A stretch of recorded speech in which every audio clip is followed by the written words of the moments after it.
Hello guys, welcome to my channel. ఈరోజు మనం చూడబోయే రెసిపీ చికెన్ కర్రీ. ఈసారి మీ ఇంట్లో చికెన్ కర్రీని ఇలా ట్రై చేయండి, పర్ఫెక్ట్గా కుదురుతుంది. ముందుగా మనం కడిగి పెట్టుకున్న చికెన్లో రుచికి సరిపడా ఉప్పు, పసుపు, తగినంత కారం, అలాగే 1 cup curd and ginger garlic paste, 1 spoon garam masala and chicken masala, జీలకర్ర పొడి వేసి ఈ స్పైసెస్ అన్నీ బాగా కలిసే విధంగా కలుపుకోవాలి.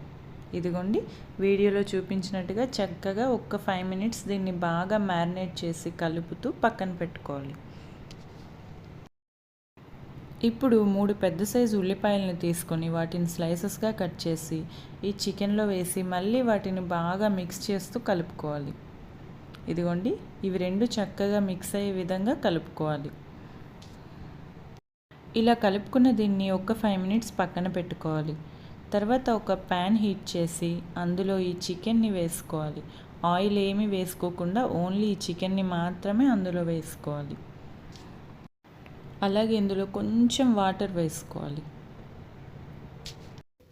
తర్వాత దీన్ని కాసేపు అటు ఇటు కలుపుతూ 5 నిమిషాలు ఫ్రై చేసుకోవాలి.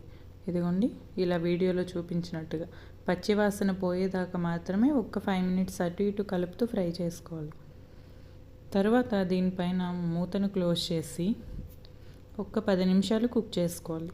చూసారా, 10 మినిట్స్ తర్వాత దీనిలోంచి వాటర్ అంతా బయటకు వచ్చేసింది. తరువాత దీనిలో వాటర్ అంతా పోయేదాకా మనం దీన్ని ఫ్రై చేసుకోవాలి. చూసారా, మనం ఆయిల్ ఏమీ వేయకుండానే చుట్టుపక్కల ఆయిల్ ఎలా ఫామ్ అయిందో. ఇలా కాసేపటికి ఇందులో వాటర్ అంతా డ్రై అయిపోతుంది.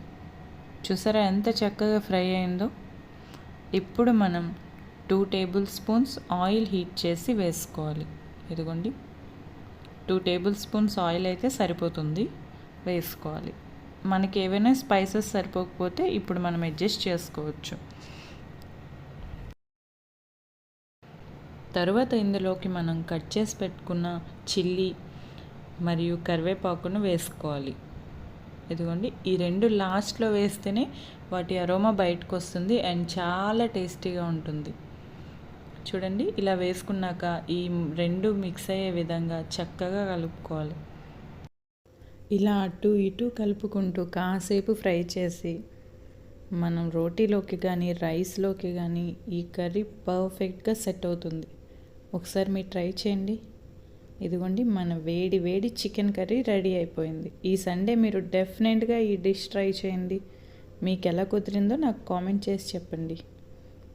ఇదిగోండి, మనం ఇలా ఒక సర్వింగ్ బౌల్లోకి తీసుకుంటే తినే వాళ్ళందరూ ఆహా ఎంత టేస్టీగా ఉందో అని అంటారు. మీరు ఒకసారి ట్రై చేయండి. వీడియో నచ్చితే like, share, comment and subscribe my channel.